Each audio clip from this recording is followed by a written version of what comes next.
Oh, itu apa? Hah? Boleh dibawa ke sini? Jimat ini perasaan.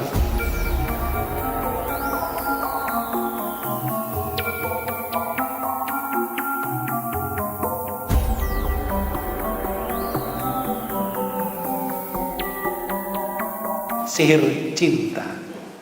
Itu yang biasa banyak orang melakukannya. Yang disebut pelet itu sekarang. Udah perempuan menolak tapi diguna-guna biar jatuh cinta. Ini dilakukan oleh seseorang untuk apa? Memikat seseorang lain. Ada juga yang dilakukan seorang istri agar disayang oleh suaminya. Kadang-kadang perempuan datang ke tukang sihir meminta atau dibuat sihir buat suaminya biar sayang sama istrinya. Tapi kadang-kadang malah kebalik, saking dukun bodoh itu. Kadang-kadang dukun tersebut kurang berpengetahuan, kurang berilmu. Artinya bukan dukun yang sudah profesor, mesti kelas TK. Itu kadang-kadang kebalik, daripada suami sayang sama istri malah membenci istrinya. Itu bisa terbalik itu. Atau bisa jadi efeknya besar. Kenapa? Suami itu cinta dengan istrinya dan benci kepada orang-orang yang dia kenal.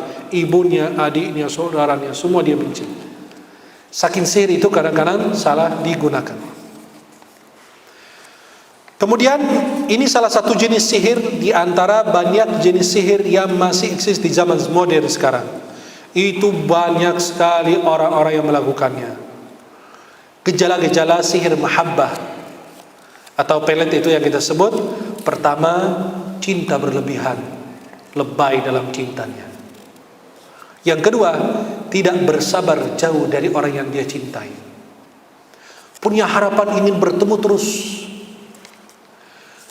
Taat buta kepada orang yang dia cintai. Dia nggak bisa lihat, nggak bisa bilang tidak.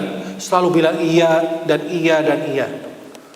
Pernah saya dapat seorang perempuan meruqyah seorang perempuan di Palembang. Ini perempuan usia 40, janda. Nikah sama anak usia 23-24 lah sekitar itu. Ya masih anak muda lah ya. Ini istrinya itu pas saya ruqyah, nampaknya diguna-guna sama tuh laki-laki. Ini kan anak muda, nikah sama 40 kan jauh. Ini anak punya pacar, punya selingkuhan lah gitu ya. Singkat ceritanya, perempuan tersebut diguna-guna sama suaminya sehingga kalau suaminya telepon transfer 5 juta, langsung dia transfer tanpa menanyakan ini mau kemana tuh uang. 10 juta langsung ditransfer. Tapi dia selalu nurut, kata dia. Saya kalau suami itu ngomong, bingung saya, kenapa saya selalu tunduk kepada dia. Itulah kadang-kadang dari sihir, membuat orang tersebut menjadi taat buta. Dia tidak bisa melarang, tidak bisa bilang tidak kepada orang yang dia cintai. Sihir tersebut obatnya gimana? Membacakan ayat-ayat ruqyah semua kecuali ayat 102 itu diganti dengan ayat 14, 15, 16 surat At-Taghabun.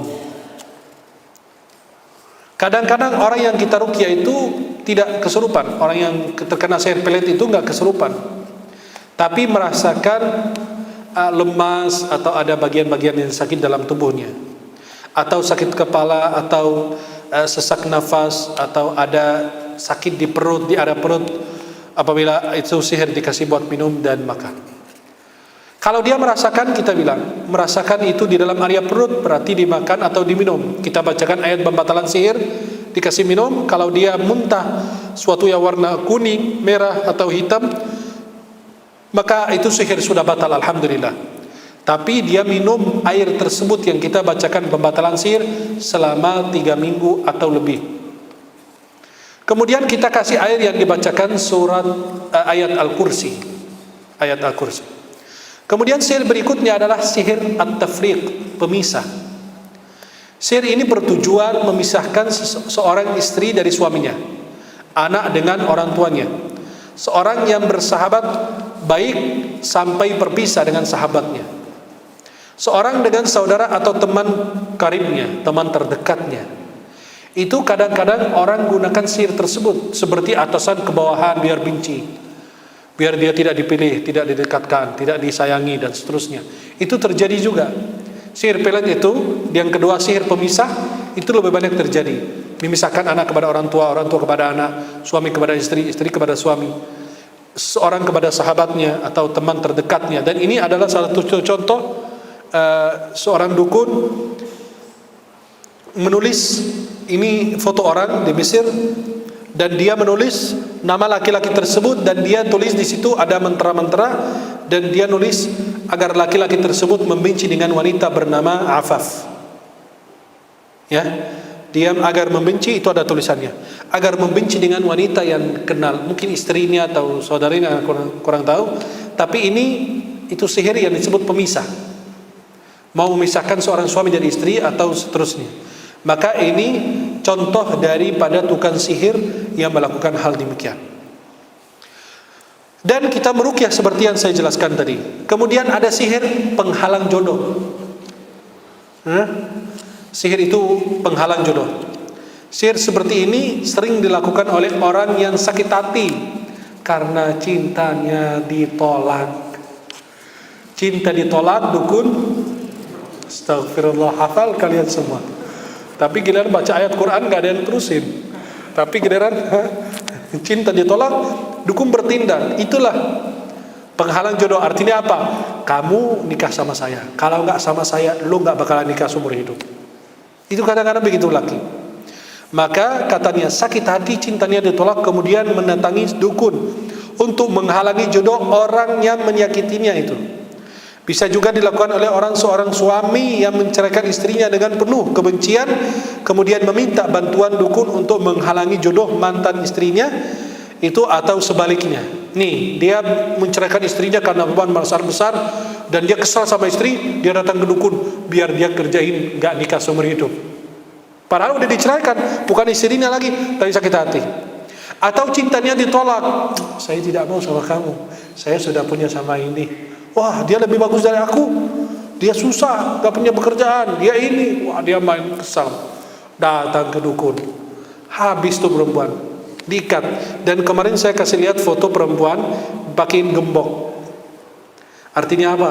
Wanita tersebut tidak boleh nikah atau tidak mendapatkan jodoh, biar jodohnya jauh. Ini ada gejala-gejala untuk sihir penghalang jodoh. Pertama, merasakan pusing yang tidak beraturan, seperti ini, hari ini pusing, terus besok tidak, dan seterusnya, dan tidak hilang dengan obat-obatan dari dokter. Yang kedua, merasakan sesak nafas atau di dalam dadanya itu gak enak, gak nyaman, khususnya dari habis asar sampai pertengahan malam. Kemudian melihat laki-laki yang mau melamar dia itu dalam bentuk monyet atau bentuk-bentuk yang jelek. Contoh, dia karena mau menghalangi wanita tersebut mendapatkan jodoh, dia datang kepada sudukun, dan perempuan tersebut, setiap laki-laki mau melamarnya, dia ketemu laki-laki itu, pas lihat mukanya, lihat monyet, bukan lihat orang, lihat monyet, jadi kan nggak tertarik. Atau bisa sebaliknya, laki-laki itu melihat perempuan itu bentuknya monyet atau bentuk yang jelek yang lain, maka dia pergi, nggak bawa lagi, ya masa nikah monyet gitu. Kemudian banyak pikirannya kacau, dia nggak bisa fokus kepada pekerjaan atau apa yang dia lakukan. Di tengah malam dia sedang tidur, dia gelisah, nggak bisa tidur. Gelisah nggak bisa tidur bukan karena belum makan atau mau buang air, itu beda urusan. Tapi malam hari dia memang nggak bisa tidur, dia terganggu tidurnya. Kemudian kadang-kadang merasakan sakit di area perut dan merasakan sakit di area tulang belakang bagian bawahnya. Itu dia sering sakit. Tapi jangan pada pegang semua dibilang, oh iya saya juga sering sakit itu dulu. Kok nggak hilang-hilang? Astagfirullah. Maka itu berbeda. Bagaimana cara mengobatinya? Obatnya apa? Membacakan ayat ruqyah tadi.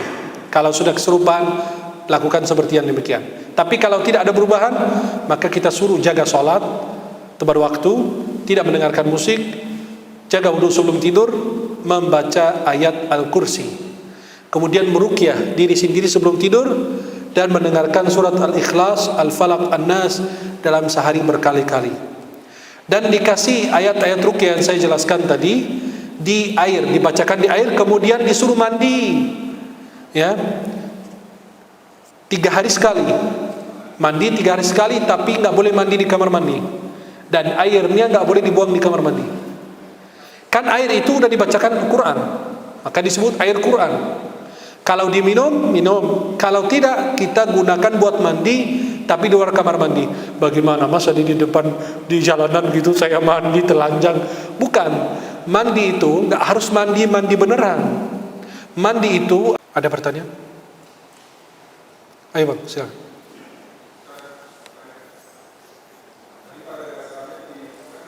Oh iya.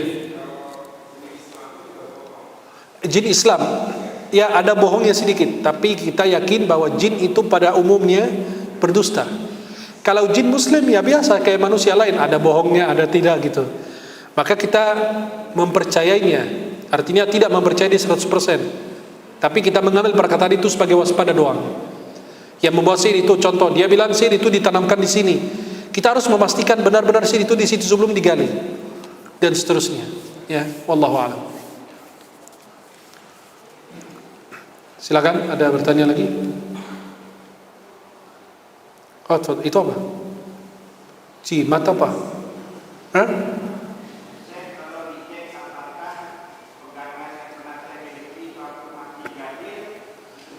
Boleh dibawa ke sini?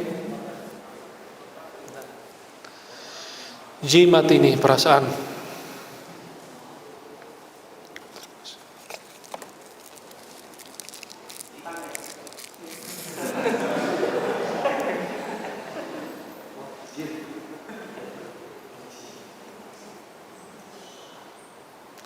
Oh iya, ini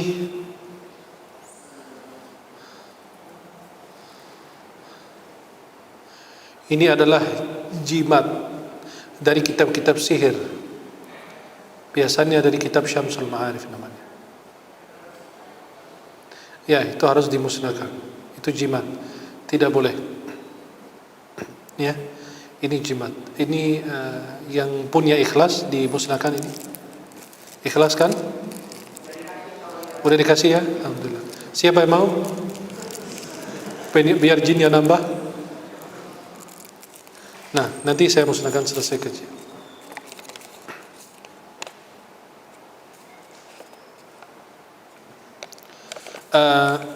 Syekh tolong cek apakah bagian saya memiliki sewaktu masih jahiliyah ya. Apa jahil ya? Itu baik atau buruk? Ya ini buruk pasti. Sejak saya hijrah dan berhijab, saya nggak percaya lagi begituan. Jadi cuma saya simpan karena ada tulisan Arab dan saya nggak ngerti bahasa Arab. Jika ini buruk, tolong hancurkan saja. Terima kasih. Nah, ini bukan tulisan bahasa Arab, ini ada bahasa Arabnya iya, dan ada angka-angka. Biasa kita gunakan huruf kha, huruf terputus, kha, lam, mim, nun. Itu ada catatan-catatannya dalam buku-buku sihir. Dan ada huruf dan ada angka. Angka itu wahid, itsnain, tsalatsa. Itu angka-angka itu ada. Itu tulisan persis begini ada di dalam kitab-kitab sihir. Saya nggak sebut namanya lagi biar orang nggak penasaran baca kitab itu. Ya, tapi ini insyaallah kita musnahkan. Wallahu a'lam. Nah.